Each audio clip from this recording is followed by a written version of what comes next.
Ika po. Yung papunta ng Arezzo.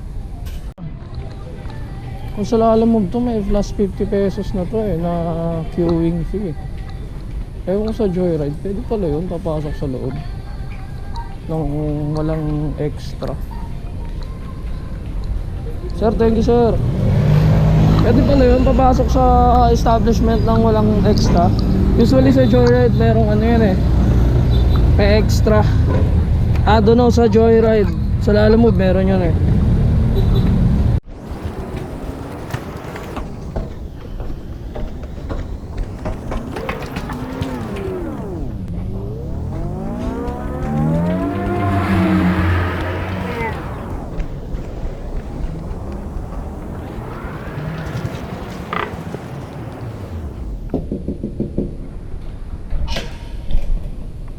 delivery.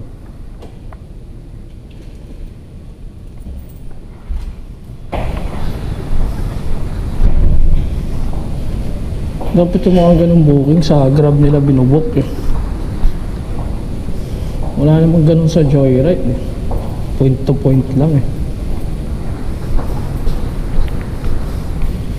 Pagka ganoon sa mga pasahero namin kung nasanay kayo na pinagbibigyan kayo ng mga rider na inaakyat, hindi lahat pwede, no? Pinagbigyan ko lang kasi buntis. Sa mga rider naman, huwag nyo sanayin na ginagawa kayong alila, kaya yun, nasasanay. Lagi nyo raw pa na inaakyat dito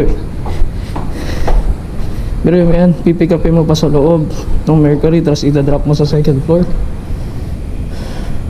Para sa magkano lang, usually Grab ang merong pakana ng ganyan.